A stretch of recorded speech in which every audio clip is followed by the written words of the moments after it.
And so, by a backhanded, upside-down argument, was predicted that there is in carbon a level at 7.82 million volts. And then experiments in the laboratory with carbon show indeed that there is.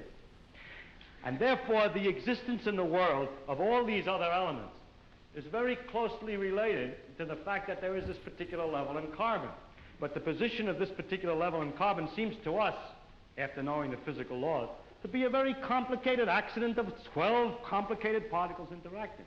So I wish to illustrate by this example that an understanding of the physical laws doesn't give you an understanding in a sense of understanding significance of the world in any way. The details of real experience are very far often from the fundamental laws. There are, in a way of speaking in the world, we have a way of discussing the world which you could call, we discuss it at various hierarchies or levels. Now, I don't mean to be very precise, there's a level, there's another level, and another level, but I will indicate by describing a set of ideas to you, just one after the other, what I mean by hierarchies of ideas. For example, at one end, we have the fundamental laws of physics. Then we invent other terms for concepts which are approximate, who have, we believe, the ultimate explanation in terms of the fundamental laws. For instance, heat.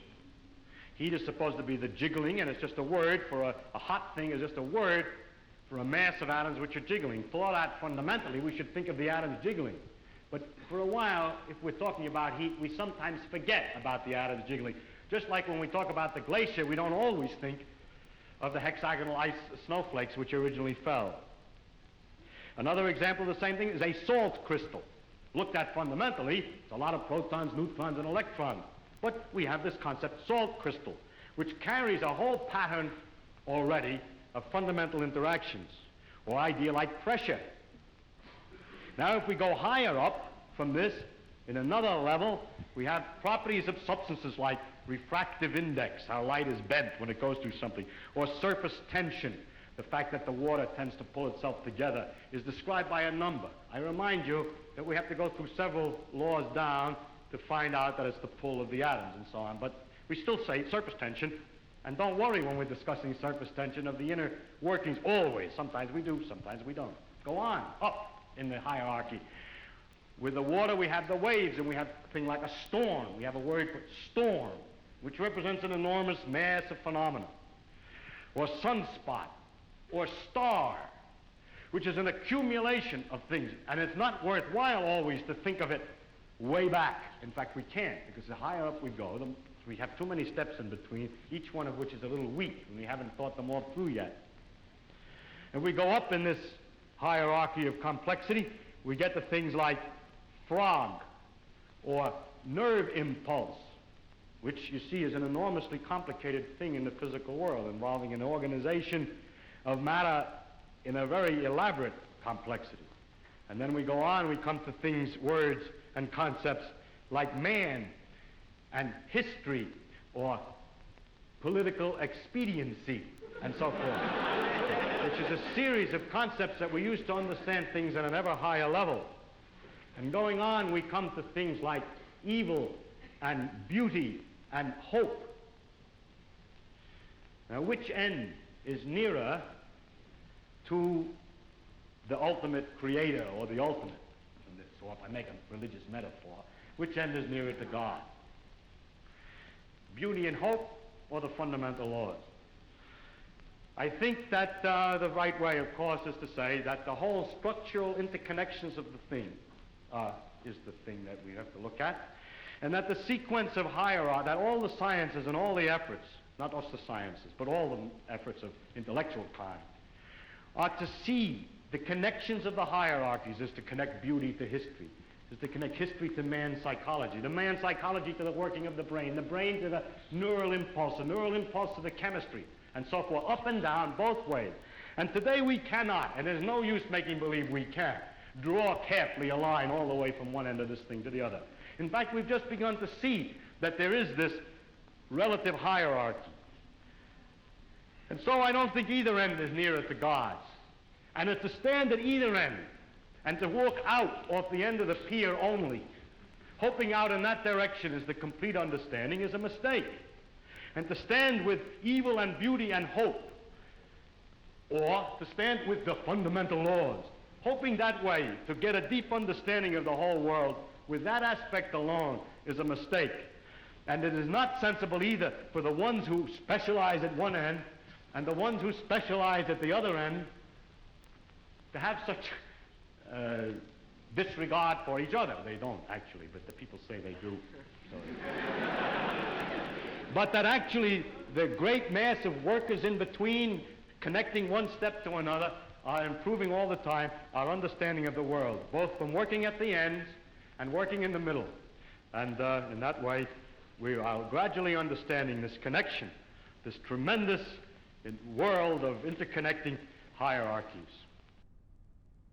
If you expected science to give all the answers to the wonderful questions about what we are, where we're going, what the meaning of the universe is, and so on, then I think you could easily become disillusioned and then look for some mystic answer to these problems. How a scientist can take a mystic answer, I don't know, because the whole spirit is to understand. Well, never mind that. I don't understand that. But anyhow, if you think of it, though, the way I think of what we're doing is we're exploring. We're trying to find out as much as we can about the world. People say to me, are you looking for the ultimate laws of physics? No, I'm not. I'm just looking to find out more about the world. And if it turns out there is a simple ultimate law that explains everything, so be it. That would be very nice to discover. If it turns out it's like an onion with millions of layers and we're just sick and tired of looking at the layers, then that's the way it is.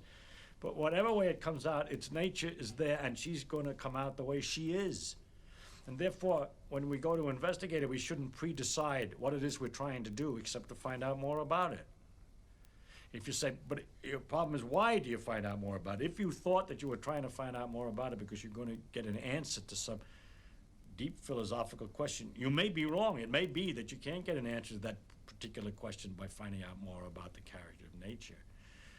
But I don't look at it. My interest in science is to simply find out about the world, and the more I find out, the better it is. I like to find out. There are very remarkable mysteries about the fact that we're able to do so many more things than apparently animals can do, and other questions like that. But those are mysteries I want to investigate without knowing the answer to them. And so altogether, I can't believe the special stories that have been made up about our relationship to the universe at large, because they seem to be too simple, too connected, too local, too provincial. The earth, he came to the earth. One of the aspects of God came to the earth, mind you. And look at what's out there. How can it isn't in proportion. Anyway, it's no use arguing. I can't argue it. I'm just trying to tell you why the scientific views that I have do have some effect on my beliefs. And also another thing has to do with the question of how do you find out if something's true? And if you have all these theories of the different religions, have all different theories about the thing, then you begin to wonder. Once you start doubting, just like you're supposed to doubt, you ask me, is the science true? We say, no, we don't know what's true. We're trying to find out. Everything is possibly wrong. Start out understanding religion by saying everything is possibly wrong. Let us see. As soon as you do that, you start sliding down an edge, which is hard to recover from. And so with the scientific view, or my father's view, that we should look to see what's true and what may not be true, once you start doubting, which I think to me is a very fundamental part of my soul, is to doubt and to ask. And when you doubt and ask, it gets a little harder to believe. You see, one thing is I can live with doubt and uncertainty and not knowing. I think it's much more interesting to live not knowing than to have answers which might be wrong. I have approximate answers and possible beliefs and different degrees of certainty about different things, but I'm not absolutely sure of anything.